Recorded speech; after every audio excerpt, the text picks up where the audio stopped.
My dear friends and students, welcome to English maths.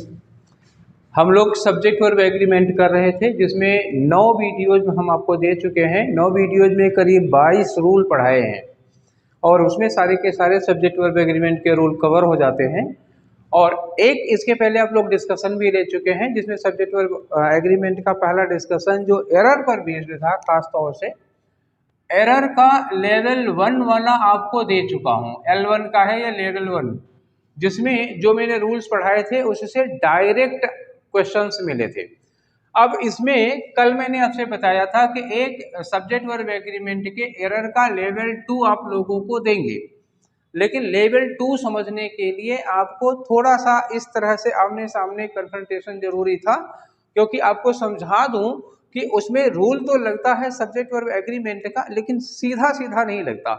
आपको verb के पास में subject नहीं मिलेगा कि आप आराम से लगा सकें। ये वो वाले हैं जिसमें वर्ब जो है ना, वो सब्जेक्ट से काफी दूर है। ठीक, एक एग्जाम्पल देख लीजिए। 2 एग्जाम्पल लिखे हैं, इन्हीं 2 एग्जाम्पल में समझाने की कोशिश करूंगा और आई थिंक कि आप समझ जाएंगे। पहले इन्हें देखिए कि कैसे वर्ब का हम सब्जेक्ट से लिंक लगाते हैं, उसके बाद आप आगे बढ़िएगा, उसके बाद आप देखिएगा, समझिएगा। अब पहला वाला सेंटेंस पढ़ लो। 2 सेंटेंस दिया हूं इसी तरह का। पहला वाला सेंटेंस समझो। पहले वाले सेंटेंस में लिखा है getting up early in the morning. एक फ्रेज आपका हो गया क्या? Getting up early in the morning. ये बात हो गई। क्यों getting up early morning? To do, एक ही डू लगेगा, डबल डबल डबल लग गया है। अब समझिएगा, टू डू वंस वर्क्स, ये वर्क्स लिखा हुआ है। उसके बाद ये लगा are the first step of one success in one's endeavour. Endeavour मतलब जो हम अपना प्रयास कर रहे हैं, जो इंटरप्राइज कर रहे हैं, हमारा जो भी काम है, तो अपने काम में सफलता के लिए पहला स्टेप होता है सुबह जल्दी उठ करके अपने काम को खत्म कर लेना। अगर आप सफल होना चाहते हैं तो सुबह जल्दी उठ करके अपने काम को शुरू कर लीजिए। ये सेंटेंस हो गया, मीनिंग आ गई। अब इसमें जो सब्जेक्ट वर्ब एग्रीमेंट की मिस्टेक आई है वो कहाँ है? तो ये एक वर्ब यहाँ लगी है डू के पहले टू लगा, तो टू के साथ जब वर्ब लगती है तो फर्स्ट फॉर्म में लगती है, यहाँ कोई दिक्कत नहीं है, इन्फिनिटिव है। दूसरी वर्ब लगी है ये गेटिंग अप, तो गेटिंग अप ये जेरंड के फॉर्म में है, इसका कोई सब्जेक्ट है नहीं, तो यहाँ सब्जेक्ट वर्ब एग्रीमेंट का रूल फॉलो नहीं होगा। अब एक वर्ब यहां बची आपके पास, आर है।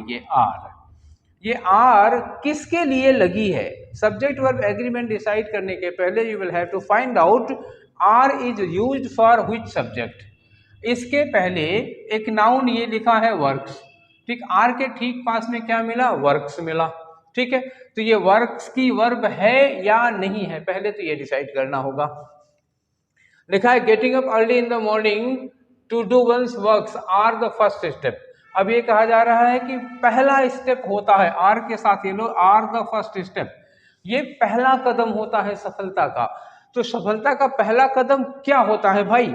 कार्य हमारे सफलता का पहला कदम है। टू डू वंस वर्क्स, अपना काम करना सफलता का पहला कदम होता है, या सुबह जल्दी उठना, सुबह जल्दी उठना सफलता का पहला कदम होता है। अब यहाँ आपको डिसाइड करना पड़ेगा कि कौन सा फ्रेज सब्जेक्ट है। देखो यहाँ कोई नाउन नहीं मिला कि पीपल लिखा हो तो हम आर लगा दें, या अ स्टूडेंट लिखा हो तो हम इज लगा दें। यहाँ ढूंढना होगा कि इसका सब्जेक्ट कौन है। तो पहला स्टेप अपना कार्य करना ये है, या सुबह उठकर अपना कार्य करना? तो है इसमें सुबह उठना, जो एक्चुअली आर का सब्जेक्ट है, वो सब्जेक्ट है ये getting up early in the morning. Early in the morning time हो गया, मेन चीज है इसका गेटिंग अप। तो गेटिंग अप एक जिरंड है, गेटिंग अप एक काम है, और अगर ये एक कार्य है, एक एक्शन है, तो प्लूरल कैसे हो सकता है? सुबह उठना क्या प्लूरल सब्जेक्ट बन सकता है? नहीं बन सकता। तो इसका मतलब इस आर की जगह पर क्या लगेगा? इज लगेगा। अब यहाँ क्या लिखा है? वर्क्स। तो कुछ लोगों को लगेगा वर्क्स के बगल में आर लगा है तो ठीक तो है, लेकिन भैया ये गलत होता है ना। किसी के बगल में जो वर्ब लगी है तो जरूरी नहीं कि उसी की वर्ब हो ना। अब इसको एक एग्जाम्पल के जरिए समझिए। यहाँ नीचे दिख रहा होगा, मान लीजिए कि ये एक बस है, ठीक है, सपोज कर लो ये एक बस है और इसमें ऐसे सीटें लगी हुई हैं, ठीक है, ऐसे सीटें लगी होती हैं, ये सीटें लगी हुई हैं, ठीक है, ये सीटें लगी हुई हैं। अब मान लो एक आदमी यहाँ से बस में बोर्डिंग करता है, आता है, उसके साथ उसकी बीवी है, ठीक, पति पत्नी दोनों लोग हैं।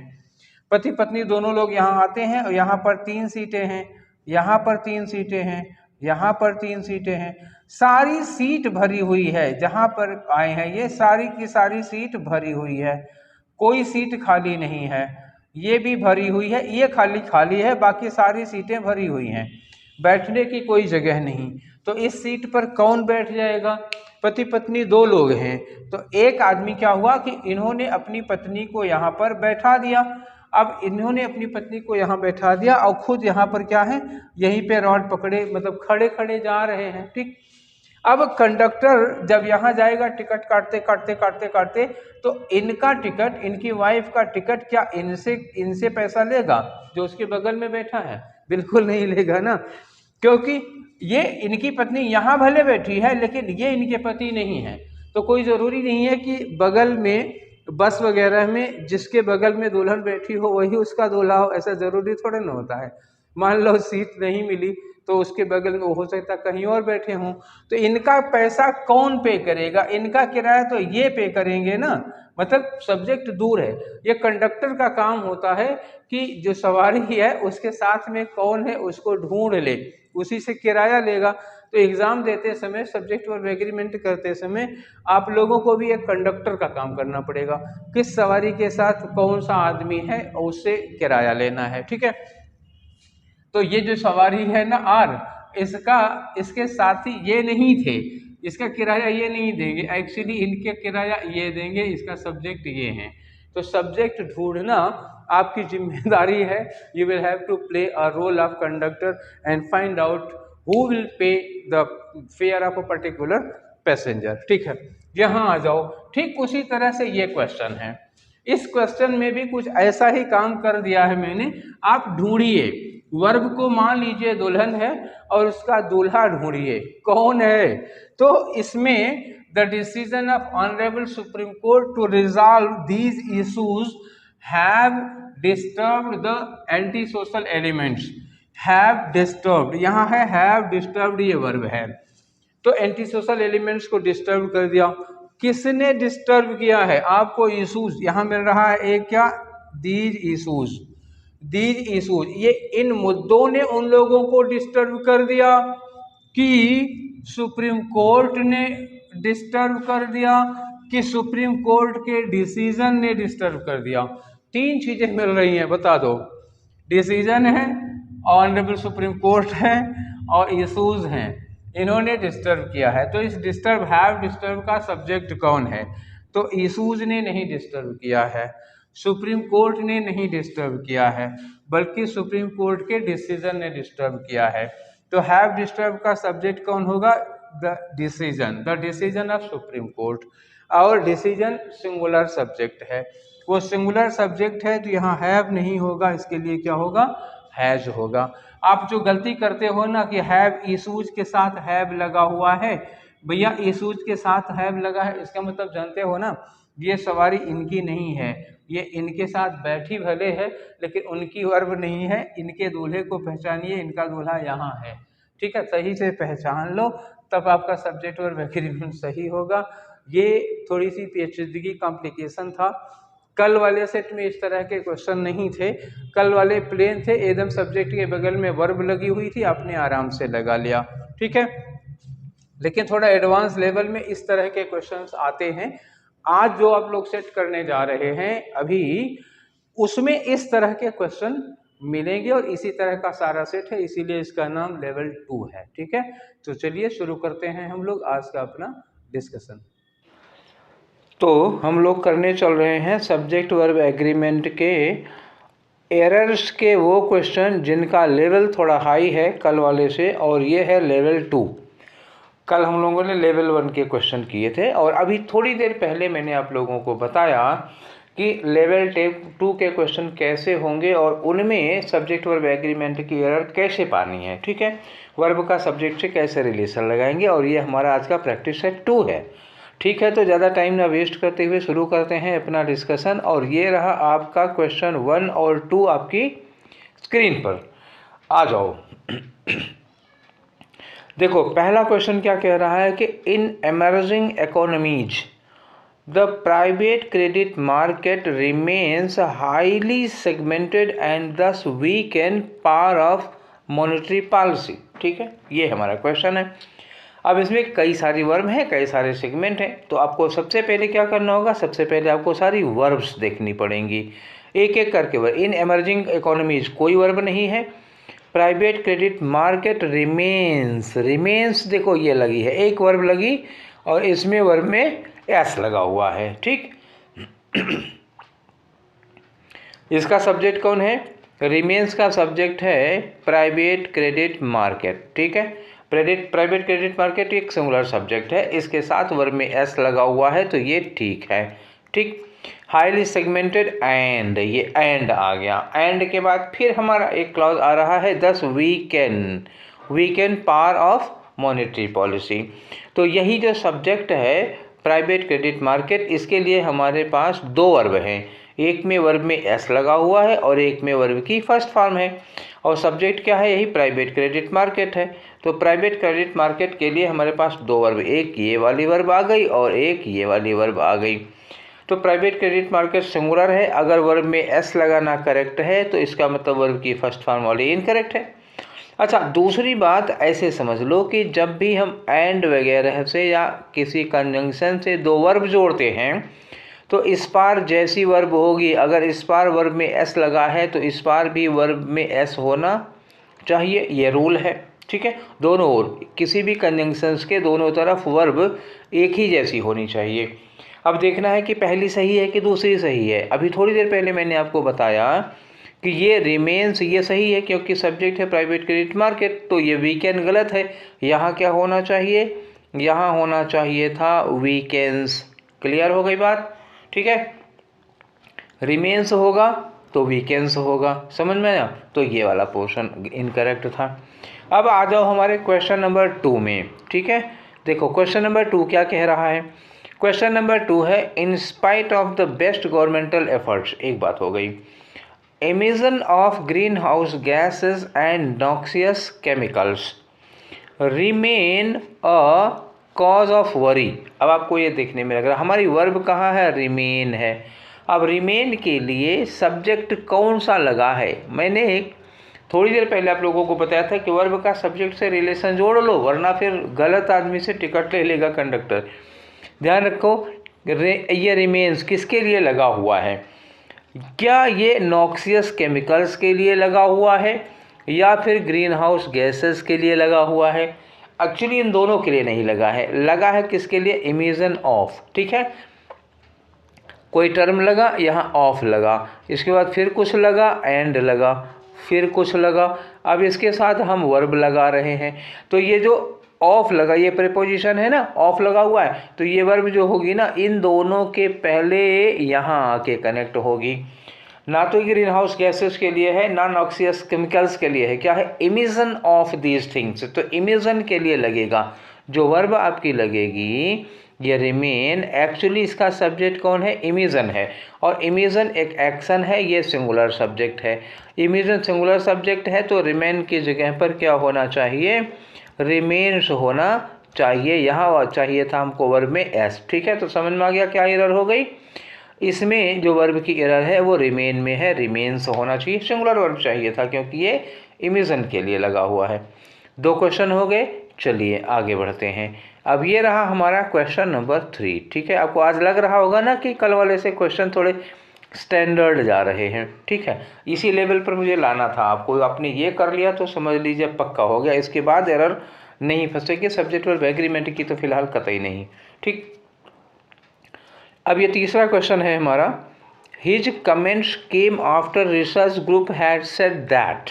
ठीक है, यहाँ तक तो कोई गलती नहीं है, कमेंट्स केम लिखा हुआ है, research group had said, had के बाद सेड लगा, that its consumer confidence index were slumped to its lowest level. कहा कि जो उसका कंज्यूमर कॉन्फिडेंस इंडेक्स है वो बहुत लो लेवल पर गिर गया है, स्लम्प्ड हो गया।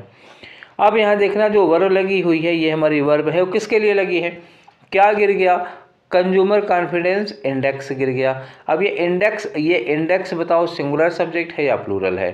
तो इंडेक्स जो होता है ना वो सिंगुलर सब्जेक्ट माना जाता है। तो अब इंडेक्स सिंगुलर है तो ये वर्ड गलत हो गया। इंडेक्स के साथ क्या लगाना चाहिए? वाज लगाना चाहिए। Its consumer confidence index was slumped. ठीक है, क्लियर हो गया।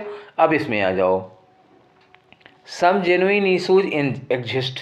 तो ये एग्जिस्ट हमारी वर्ब की फर्स्ट फॉर्म है, इसके पहले इशूज लिखा हुआ है। इशूज क्या हो गया? प्लूरल सब्जेक्ट है। प्लूरल सब्जेक्ट के साथ वर्ब की फर्स्ट फॉर्म लगी है, यहाँ तो ये करेक्ट है। आगे बढ़ो, with the newly adopted system and needs. अब ये एंड के बाद जो नीड्स लगा है वो किसके लिए लगा है? ये भी इशूज के लिए लगा हुआ है। अब ध्यान देना फिर से, एग्जिस्ट हमारी एक वर्ब हो गई और एंड के साथ नीड्स दूसरी वर्ब हो गई। एक वर्ब है वर्ब की फर्स्ट फॉर्म एंड दूसरी वर्ब है वर्ब में एस लगा हुआ, और सब्जेक्ट है सम जेन्युइन इशूज। तो यहाँ ले लेते हैं हम इशूज। इशूज के साथ में क्या लगना चाहिए? वर्ब की फर्स्ट फॉर्म। तो करेक्ट है इशूज, क्योंकि क्या है? ये प्लूरल सब्जेक्ट है। ठीक, तो एग्जिस्ट ठीक है, पहली वाली वर्ब करेक्ट है। ये जो दूसरी वाली वर्ब है जिसमें वर्ब में एस लग गया वो गलत है, क्योंकि यहाँ ज़रूरत थी केवल नीड की, ना कि नीड्स की। क्योंकि इशूज़ के लिए हम नीड्स नहीं लगाएंगे, इशूज़ के लिए नीड्स नहीं लगाएंगे। ये दो वर्ब है, इसके लिए एक वर्ब ये हो गई, एक वर्ब ये हो गई। तो यहाँ नीड्स नहीं लगना चाहिए था, यहाँ लगना चाहिए था नीड। क्लियर हो गया? चलिए ठीक, अब आते हैं हम लोग क्वेश्चन नंबर 5 में। देखो क्वेश्चन नंबर 5 क्या कह रहा है? कह रहा है कि for much of the developing world, ठीक, for much of the developing world historically environmentalism was seen. अब देखो वाज किसके लिए लगा है? एनवायरमेंटलिज्म के लिए लगा है। सिंगुलर सब्जेक्ट सिंगुलर वर्ब, यहाँ करेक्ट है। Was seen as a luxury rather than a necessity because always the development imperatives was seen to be urgent. यहाँ लगा है वाज सीन, और किसके लिए लगा है? इम्परेटिव्स के लिए लगा हुआ है। डेवलपमेंट इम्परेटिव्स, इम्परेटिव्स मतलब ज़रूरतें होती हैं। तो इम्परेटिव्स, डेवलपमेंट इम्परेटिव्स, ये कैसा सब्जेक्ट हो गया? ये प्लूरल सब्जेक्ट हो गया। इसके साथ वाज क्या हो गई? सिंगुलर वर्ब हो गई।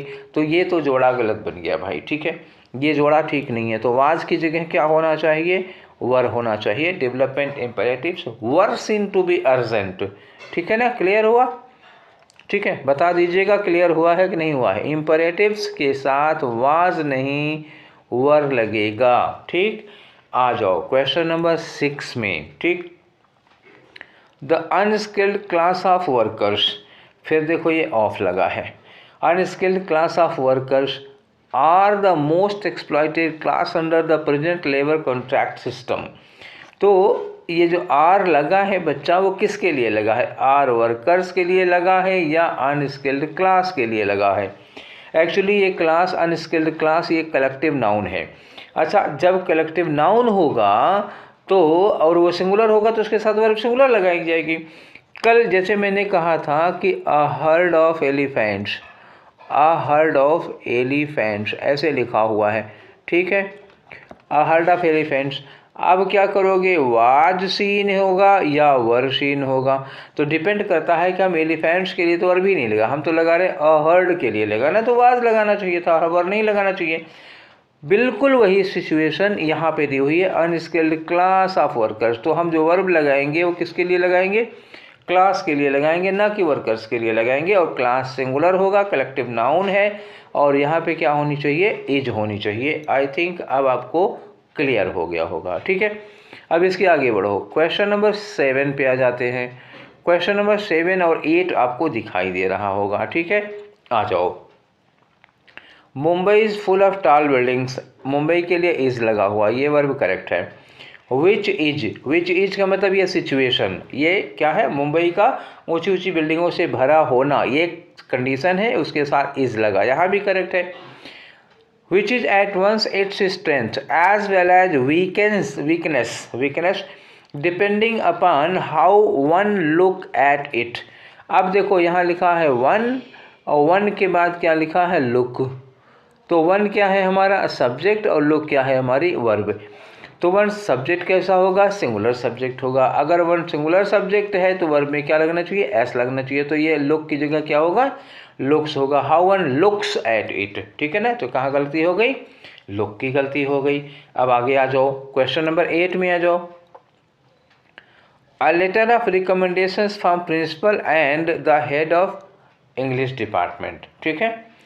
अब इन्होंने कहा कि द प्रिंसिपल और हेड ऑफ इंग्लिश डिपार्टमेंट की ओर से एक लेटर ऑफ रिकमेंडेशन आया, ठीक है, जिसने कि have helped him to get this lucrative job, ये जॉब पाने में उनकी बड़ी मदद की। तो किसने मदद की बताओ, किसने मदद की, प्रिंसिपल ने मदद की या हेड ऑफ इंग्लिश डिपार्टमेंट ने मदद की या इनके द्वारा लिखे गए लेटर ने मदद की। तो किसने एक्चुअली मदद की है, हैव हेल्प्ड किसने, हैव हेल्प्ड इस लेटर ने, किसने, एक्चुअली इस लेटर ने हेल्प की है। तो हमारी जो वर्ब है ना, फिर वही बात आई, बस में दूल्हा दुल्हन या हस्बैंड वाइफ दूर दूर बैठे हैं, तो यहाँ दूर दूर बैठे हैं। तो अब आपको ये पहचानना पड़ेगा, जो मैंने कल बोला था, कल नहीं अभी थोड़ी देर पहले बोला था जी, बार बार कल कल निकल जाता है, ठीक है। तो अभी थोड़ी देर पहले मैंने बताया था कि ये दुल्हन है, ठीक है, ये है वाइफ। अब देखना है कि इसका हस्बैंड कौन है, प्रिंसिपल है या हेड ऑफ इंग्लिश डिपार्टमेंट है। एक्चुअली ये दोनों नहीं है, एक्चुअली इसका सब्जेक्ट है अ लेटर ऑफ रिकमेंडेशन। तो सब्जेक्ट है लेटर, इसलिए यहाँ जहाँ हैव लगा है ये हो जाएगा हैज़, ठीक है। अब बात क्लियर हो गई ना। आ जाओ अगला क्वेश्चन करते हैं, क्वेश्चन नंबर 9 एंड 10। तो ये रहा हमारा क्वेश्चन नंबर 9। क्वेश्चन नंबर क्या है 9 में, क्या है कि motivating employees with traditional authority and music financial incentives. अब जो हैव बिकम लगा हुआ है ना, हैव बिकम इंक्रीजिंगली डिफिकल्ट। अच्छा, ये इत्तेफाक नहीं जानबूझकर किया जाता है, ये जो हैव लगा हुआ है ये इंसेंटिव्स के साथ लगा हुआ है। फिर वहाँ यही आपको पहचानना पड़ेगा कि क्या ये वर्ब इसी की है, ठीक, क्या ये जो बगल में बैठी है क्या इसी की वाइफ है, नहीं। अब ये पता लगाना, यही तो मैंने कहा था कंडक्टर की निगाह रखो, ठीक है, एक कंडक्टर की निगाह रखो, कौन सी सवारी किसके साथ है। तो पता लगाओ, हैव बिकम इंक्रीजिंगली डिफ़िकल्ट, कौन सी चीज़ इंक्रीजिंगली डिफ़िकल्ट हो गई है, एम्प्लॉयज़ को मोटिवेट करना डिफ़िकल्ट हो गया है। कैसे, ट्रेडिशनल अथॉरिटी, ठीक है, ट्रेडिशनल अथॉरिटी और फाइनेंशियल इंसेंटिव्स के जरिए एम्प्लॉयज़ को मोटिवेट करना कठिन हो गया है। तो एक्चुअली कठिन ट्रेडिशनल अथॉरिटी नहीं, एक्चुअली कठिन फाइनेंशियल इंसेंटिव नहीं, बल्कि कठिन हुआ है मोटिवेट करना एम्प्लॉयज़ को। तो इस हैव का एक्चुअल सब्जेक्ट कौन है, मोटिवेटिंग, ठीक है, ये मोटिवेट करना यही एक्चुअल सब्जेक्ट है। तो ये हैव की जगह क्या होना चाहिए, यहाँ होना चाहिए हैज़। अब आई बात समझ में, ठीक है, आगे बढ़ो। The report is candid, the report ये सब्जेक्ट है, इज़ लगा हुआ, ये ठीक है। The report is candid in admitting that investment by the government in health and family planning have been eroded considerably, कि गवर्नमेंट जो हेल्थ और फैमिली प्लानिंग में पैसा इन्वेस्ट करती थी वो हैव बीन एरोडेड, धीरे धीरे कम होता जा रहा है, कम होता जा रहा है।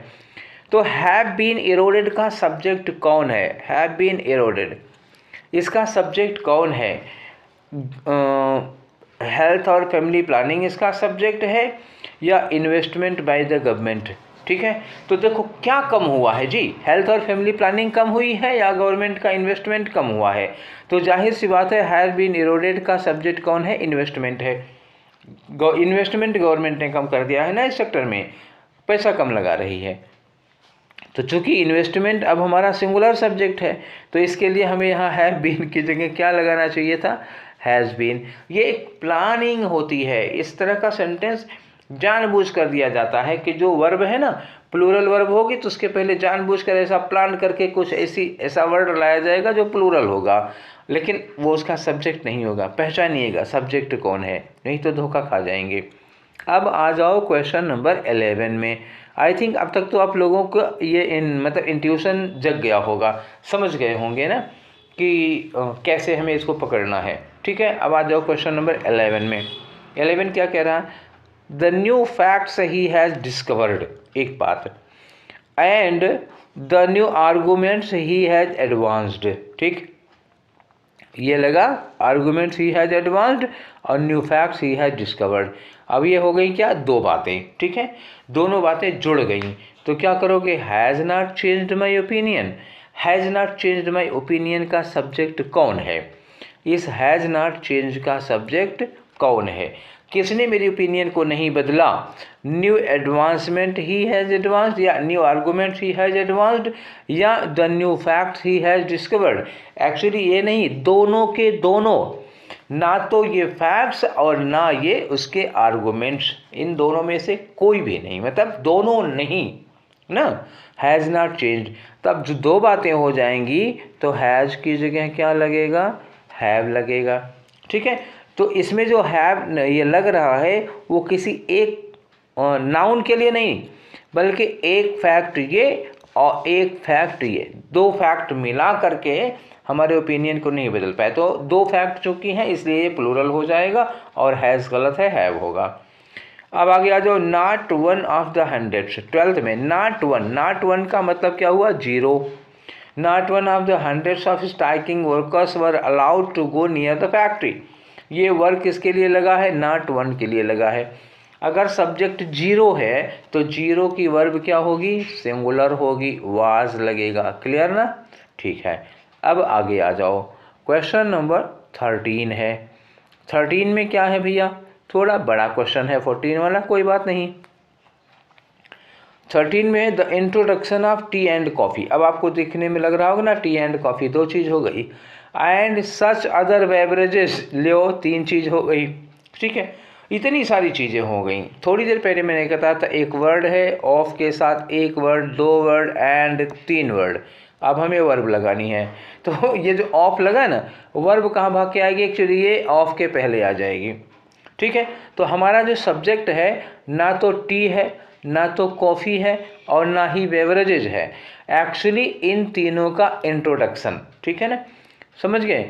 तो the introduction of tea and coffee and such other beverages have not been without some effect, ठीक है। तो have not been without some effect किसका, वो किसकी वर्ब है, द इंट्रोडक्शन की वर्ब है। तो इंट्रोडक्शन सिंगुलर है इसलिए हैव की जगह क्या हो जाएगा, हैज हो जाएगा। आपको लग रहा होगा कि एक ही जैसे क्वेश्चन ढेर सारे हैं, जानबूझ कर दिया हूँ क्योंकि इस तरह के क्वेश्चन आते हैं, ठीक है, इसीलिए मैं उसी तरह के क्वेश्चन कई सारे दिया हूँ, ठीक। अच्छा, ये सारे क्वेश्चन प्रीवियस ईयर के हैं, मैंने बनाए नहीं हैं, ये तो ईमानदारी से बता दूँ आपको, ठीक है। नेक्स्ट क्वेश्चन आ जाओ, क्वेश्चन नंबर 14 में, of all the problems, of all the problems that relative pronoun है प्रॉब्लम्स के लिए लगा है तो ये करेक्ट है। Of all the problems that have confronted human being science is, उसमें क्या है कि सिंस द, गलत पढ़ लिया, साइंस पढ़ रहा था, सिंस है, since the beginning of recorded history. इन्होंने कहा कि जब से रिकॉर्डेड हिस्ट्री, जब से हिस्ट्री हम जानते हैं तब से जितनी भी प्रॉब्लम्स से इंसान का आमना सामना हुआ है उनमें perhaps the most significant have been the riddle of their own origin. अच्छा, ये इसका सब्जेक्ट कौन है, the riddle of their own origin. कभी कभी देखो पीछे लग गया है यहाँ पे, ठीक है, इन्वर्जन हुआ है, बीन पहले आ गया और सब्जेक्ट इसका एक्चुअली क्या है, the riddle of their own origin. अगर हम सीधा करें इस सेंटेंस को तो क्या होगा जानते हो, होगा ये पहला पार्ट होगा, the riddle of their own origin पहला पार्ट होगा, हैव बीन इसकी वर्ब हो गई, हैव बीन हो गया, हैव बीन के बाद होगा परहैप्स द मोस्ट सिग्निफिकेंट, ये तीसरा पार्ट हो गया, और of all the problems that have confronted human being since the recorded history, ये पूरा मिला के फोर्थ पार्ट हो गया। ये पढ़ा कैसे जाएगा, the riddle of their own origin have been perhaps the most significant of all problems.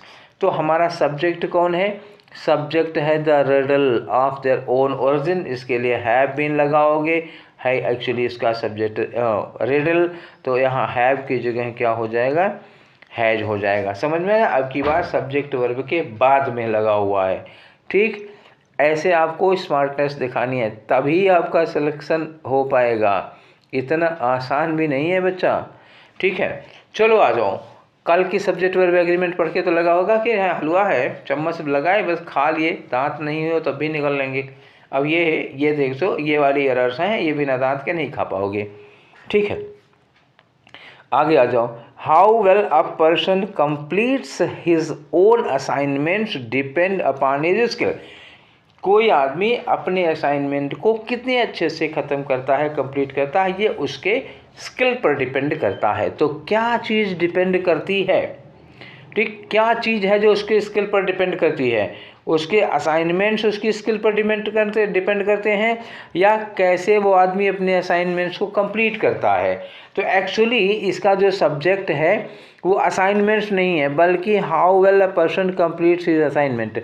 उसका तरीका, उसका मैनर, ये क्या हो गया? ये हो गया उस व्यक्ति का मैनर, काम करने का ढंग। Manner depend upon his skill, तो ये तरीका डिपेंड। अब मैनर क्या हो गया? ये उसका असाइनमेंट कंप्लीट करने का तरीका, तो सिंगुलर सब्जेक्ट होगा। ये हमारा क्या हो गया? सिंगुलर सब्जेक्ट हो गया। इस सिंगुलर सब्जेक्ट के लिए हम डिपेंड नहीं लगाएंगे, डिपेंड में क्या करना पड़ेगा? कोई एस लगाना पड़ेगा। तो ये हो गया डिपेंड्स अपॉन हिज स्किल। क्या होगा? Depends upon his skill. अभी हो गया 16 नंबर पे आ जाओ। Most of the patients who were diagnosed before 1996 as having AIDS, ठीक है ना, तो 1996 के पहले बहुत सारे पेशेंट जिनको ये डायग्नोज किया गया था कि उनको एड्स है, हैज़ ऑलरेडी डाइड। अब ये बताओ, ये हैज़ किसके लिए लगा है? हैज़ ऑलरेडी, ठीक है, हैज़ ऑलरेडी डाइड, ये हैज़ ऑलरेडी डाइड। कौन मर गए? बोलो, कौन मर गए? वो मोस्ट ऑफ द पेशेंट्स जिनको 1996 के पहले एड्स पेशेंट के रूप में डायग्नोज किया गया था। तो ये वाला जो सेंटेंस है ना, हु वर डायग्नोज्ड बिफोर 19, ये वाला, ये तो हु का सेंटेंस हुआ। हैज़ ऑलरेडी डाइड का तो ये वाला है ना, ये सेंटेंस है हैज़ ऑलरेडी डाइड का। Most of the patients has already died, मैंने कहा ना वही, बीच में एक घुसपैठिया आ गया और सब्जेक्ट वर्ब को दूर कर दिया। ये लिखा है who were diagnosed before 19 as having AIDS, ये घुसपैठिया है। एक्चुअली जो हैज़ ऑलरेडी डाइड है, इसका सब्जेक्ट कौन है? मोस्ट ऑफ द पेशेंट्स हैं, ये है। ठीक, तो अब यहाँ बताओ हैज़ किसके लिए लगा है? मोस्ट ऑफ द पेशेंट्स के लिए, और ये है प्लूरल, तो यहाँ जो हैज़ लगा हुआ है वहाँ क्या लग जाएगा? हैव लग जाएगा। अब तो समझ में आ रहा होगा ना। आप सब्जेक्ट ढूंढिए, सब्जेक्ट ढूंढिए, सब्जेक्ट ढूंढे बिना आप कंडक्टर फिर गलत आदमी से किराया ले लेगा। अब कंडक्टर बनो, सब्जेक्ट वर्ब एग्रीमेंट की एरर ढूंढनी है, और एडवांस लेवल 2 में तो आपको क्या करना पड़ेगा? एक गुड कंडक्टर होइए, पहचानिए कौन सा पैसेंजर किसके साथ है। ठीक है, आ जाओ question number 17। With the introduction of the new syllabus, नए सिलेबस का इंट्रोडक्शन हुआ, the number of colleges reporting high results are decreasing this year. अब ये बताओ कि जब नया सिलेबस इंट्रोड्यूस हुआ तो हाई रिजल्ट देने वाले कॉलेजों की संख्या घट रही है। तो सब्जेक्ट कौन है? आर डिक्रीजिंग, ये है आर डिक्रीजिंग। इसका सब्जेक्ट क्या है? कौन घट रहा है? सिलेबस घट रहा है कि रिजल्ट घट रहा है कि कॉलेज घट रहे हैं या कॉलेजों की संख्या घट रहा है? तो सब्जेक्ट आपका क्या हुआ? The number of colleges, the number of colleges. अब आपको याद होगा ना वो अ नंबर ऑफ और द नंबर ऑफ वाला मामला, कल वाले डिस्कशन में था। अ नंबर ऑफ अगर होगा किसी प्लूरल नाउन के पहले, अगर अ नंबर ऑफ लगा होगा तो हम कैसी वर्ब लगाएंगे, और किसी प्लूरल नाउन के पहले द नंबर ऑफ लगा होगा तब हम कैसी वर्ब लगाएंगे। तो अ नंबर ऑफ वाले के साथ क्या लगती है? Plural verb. The number of वाले के साथ क्या लगती है? Singular verb. ठीक है, तो ये लिखा है द नंबर ऑफ स्कूल्स या कॉलेजेस, तो यहाँ आर की जगह पे क्या हो जाएगा? इज हो जाएगा। ठीक होगा ना। चलो अगला क्वेश्चन देखते हैं। हमारा ये है क्वेश्चन नंबर 18। इसमें लिखा है 2 miles beyond that pasture was seen hundreds of cattle including some lambs, जिनमें कुछ मेमने भी थे। अब बताओ तो क्या देखा गया? आपको सब्जेक्ट ढूंढना है ना, तो सब्जेक्ट ढूंढो। 2 miles beyond that pasture, उस चारागाह के दो मील दूर। अब बताओ उस चारागाह के 2 मील दूर देखे गए कि हंड्रेड्स ऑफ कैटल देखे गए। क्या देखे गए बोलो? पॉस्चर से 2 मील दूर देखे गए कि हंड्रेड्स ऑफ कैटल देखे गए? तो देखे तो गए हैं ना हंड्रेड्स ऑफ कैटल। तो हंड्रेड्स ऑफ कैटल सब्जेक्ट ये है, याद रखिएगा। कभी कभी सब्जेक्ट पीछे लगा होता है, कभी कभी आगे लगा होता है, आपको ये पहचानना होगा। तो ये जो वाज है, वाज किसके लगा है? हंड्रेड्स ऑफ कैटल के लिए लगा है, इसलिए इस वाज की जगह पर हमें लगाना होगा वर। ठीक, अब आ जाओ क्वेश्चन नंबर 19, और ये रहा 19 और 20, और आज हमारे पास कुल कितने 30 क्वेश्चन हैं। ठीक, तो आ जाओ। More than one successful candidate. अब एक बात हमेशा ध्यान रखना, जब मोर देन वन लिखा हो, ठीक, मोर देन वन, और इसके बाद सिंगुलर नाउन है तब तो सिंगुलर वर्ब, और मोर देन वन के बाद अगर प्लूरल नाउन है तो वर्ब क्या लगेगी? प्लूरल। बस ये ध्यान रखना, मोर देन वन के बाद ये नाउन पर डिपेंड करता है। सिंगुलर नाउन के बाद सिंगुलर वर्ब, प्लूरल नाउन के बाद प्लूरल वर्ब। तो यहाँ लिखा है more than one successful candidate, ये सिंगुलर नाउन है। सिंगुलर नाउन है तो हैव की जगह क्या होगा? हैज होगा। क्लियर होगी? चलो अब आ जाओ क्वेश्चन नंबर 20 पर। 20 क्या कह रहा है कि our head of department, our head of department assured us that a series of lectures on Milton were to be arranged the following week and so we should not create any nuisance। तो उन्होंने कहा कि अगले week में Milton पर एक lectures की एक सीरीज अरेंज की गई है, तो आप लोग ज़्यादा चिल्लपो ना मचाएं। ठीक है ना, क्रिएट न्यूसेंस का मतलब हो ना चिल्लपो मचाना, ठीक है, असुविधा पैदा करना। ठीक है, आगे आ जाओ। तो हमारा क्वेश्चन है कि हमारी वर्ब का सब्जेक्ट कौन है? इस वर्ब का सब्जेक्ट कौन है? Were to be arranged. क्या अरेंज किया जाना है जी? अरेंज किया जाना है a series of lectures on Milton. तो a series of lectures, a series में सब्जेक्ट कौन हो गया? आ सीरीज, एक सीरीज है। अब उस सीरीज में चाहे 10 लेक्चर हो चाहे 20 हो, लेकिन हमारा सब्जेक्ट जो होगा क्या होगा? वो आ सीरीज होगा। आ सीरीज लगने का मतलब ये सिंगुलर माना जाएगा और वर्ग की जगह क्या हो जाएगा? वाज हो जाएगा। अ सीरीज, देखो ये चिल्ला चिल्ला के लिखा है, आ लिखा हुआ है, तो सीरीज नहीं प्लूरल होता, अ लगा है उसके पहले ना, इसलिए हो गया अ सीरीज, मतलब सिंगुलर हो गया। क्लियर? आगे आ जाओ क्वेश्चन नंबर 21 और 22। अब देखो ये 21 22 क्या कह रहा है? Most of the news pertaining to the sudden demise of Dr. Sen, लिखा है कि have been communicated by some of the ruffians whom I know well। Rafiyan का मतलब कुछ उपद्रवी टाइप के लोग होते हैं, एंटी सोशल एलिमेंट होते हैं। तो रफियन एक तरह से गुंडा मवाली, इस तरह से कह सकते हो। ठीक, हमारी जो वर्ब है ना वो है have been communicated. Have been communicated, क्या कम्युनिकेट किया गया है? क्या कम्युनिकेट किया गया है? तो कम्युनिकेट किया गया है न्यूज़।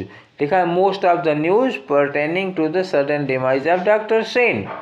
तो क्या कम्युनिकेट किया गया? न्यूज़। तो इसमें मेन सब्जेक्ट जो है क्या है? वो मोस्ट ऑफ द न्यूज़ है, और न्यूज़ को हम क्या मानते हैं? सिंगुलर मानते हैं।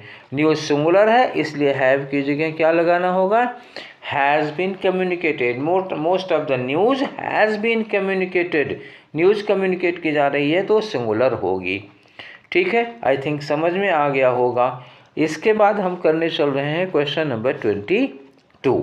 अब देखो लिखा है कि ही ऑफन सेज, तो ही के लिए सेज लिखा है। ठीक है, दैट इट इज़, ये भी ठीक है, that it is these obscene films, ये इस तरह की ऑब्सीन, गंदगी, अभद्र फिल्में हैं, that leads the youth to their moral degradation and are responsible for many evils growing in a society। ठीक है, तो किसी चीज़ के लिए दो वर्ब लगी हैं। एक लिखा है leads the youth to their moral degradation, ये आया एंड के बाद लिखा है are responsible for many evils. ठीक है, तो दो वर्ब हैं, आर रिस्पॉन्सिबल और लीड्स। अब ये दो वर्ब एक ही सब्जेक्ट के लिए लगी हैं, तो भैया एक में लीड में एस लगा दिया, ये तो एक सिंगुलर हो गई, वर्ब में एस लगाओगे सिंगुलर हो गई, और यह आर प्लूरल हो गई। तो एक ही चीज़ के लिए तो दो अलग अलग फॉर्म में तो होगी नहीं। अब एंड से जुड़ी है, एंड से जुड़ने के बाद एक सिंगुलर एक प्लूरल तो हो नहीं सकती, या तो सिंगुलर वाली सही है या तो प्लूरल वाली सही है।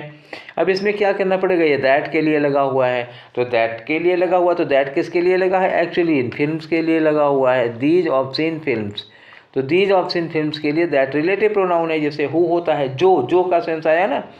तो दीज ऑफ सीन फिल्म्स, ये ऑफ सीन, ये गंदी फिल्में हैं जो युवकों को मॉरल डिग्रेडेशन की ओर ले जा रही हैं। तो फिल्में प्लूरल सब्जेक्ट हो गई कि नहीं हो गई? देखो ऑब्ससीन फिल्म्स, दीज ऑब्ससीन फिल्म्स, ये प्लूरल सब्जेक्ट है, और लीड्स क्या हो गई, सिंगुलर वर्ब हो गई, और दैट हमारा क्या हो गया, रिलेटिव प्रोनाउन हो गया।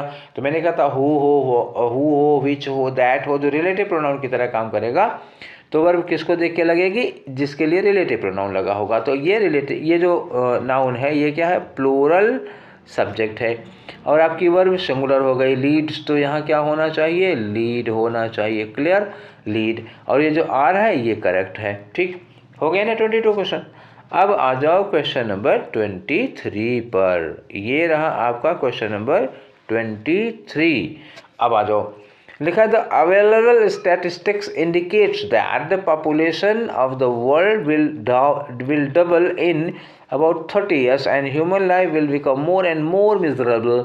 ठीक, अब आ जाओ, तो जो इंडिकेट्स लिखा हुआ है ये एक्चुअली किसके लिए लिखा हुआ है जी, बताओ जरा।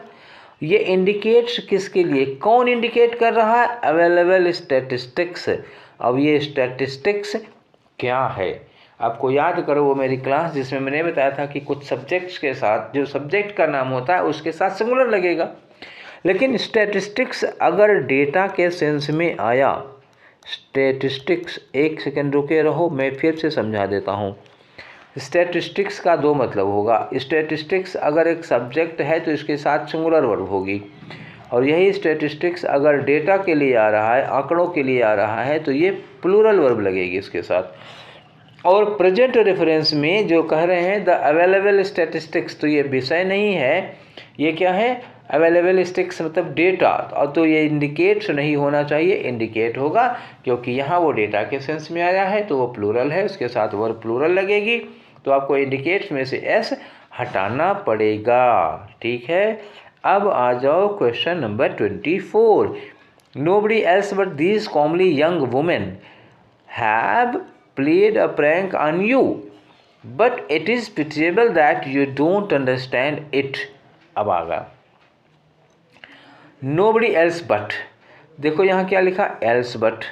और मैंने जब कंजंक्शन पर बेस्ड पढ़ा रहे थे रोज, मैंने कहा था कि बहुत सारे ऐसे कंजंक्शन है जैसे एज वेल एज है, टुगेदर विद है, अलॉन्ग विद है, इन एडिशन टू है, बिसाइड्स है, एस बट है। तो ये ऐसे कंजंक्शन हैं जिनसे अगर दो सब्जेक्ट को हम जोड़ दे रहे हैं, ये लगा ना, नोबडी लिखा है और दिस कॉमनली यंग वुमेन लिखा है, तो ये जो हैव है वर्ब ना, वो किसके लिए लगेगी, इसके लिए लगेगी। ठीक, समझ गए, इसके लिए लगेगी। तो नोबडी के लिए हम हैव ना लगा करके क्या यूज करेंगे, हैज यूज करेंगे। अब बात समझ में आ गई? ठीक है, चलो आगे बढ़ते हैं। Question number 25 and 26 is being displayed on your screen. चलो let's study. According to the survey of a magazine 60% of traders, क्या लिखा, 60% ऑफ ट्रेडर्स। ट्रेडर्स क्या है, प्लूरल है, ध्यान रखना। तो प्लूरल का फ्रैक्शन प्लूरल होगा। In the world has badly been affected by corona pandemic, तो ये हैज़ किसके लिए लगा है, 60% के लिए। किसका 60%, ट्रेडर्स का 60%। और ट्रेडर्स क्या है, प्लूरल नाउन है, तो प्लूरल नाउन का जो परसेंटेज होता है, मैंने कहा था कि वो प्लूरल होता है, याद होगा आपको।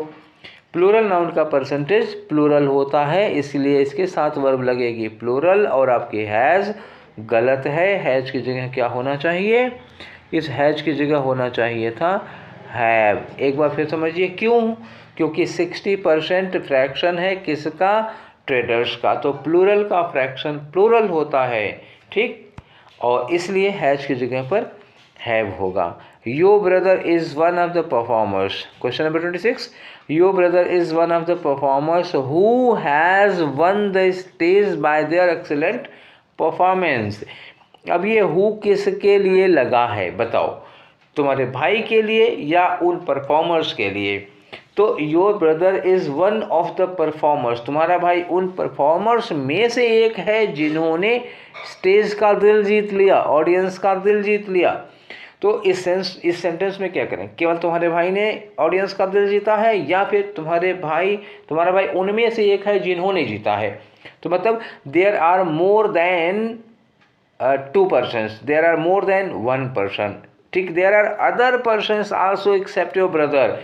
मतलब your brother has won the stage but your brother is not the only person, except your brother there are other persons who have won the stage. ठीक, समझ में आई बात? तो ये जो हु हैज़ लगा हुआ है ये किसके लिए लगा है? उन परफॉर्मर्स के लिए जिनमें से तुम्हारा भाई भी एक था। तो उन परफॉर्मर्स के लिए तो दे आर मोर देन 1, तो इसके लिए क्या लगना चाहिए? हैज़ नहीं होगा, क्या होगा? हैव होगा। ठीक है, ये हु किसके लिए लगा है? परफॉर्मर्स के लिए लगा होगा।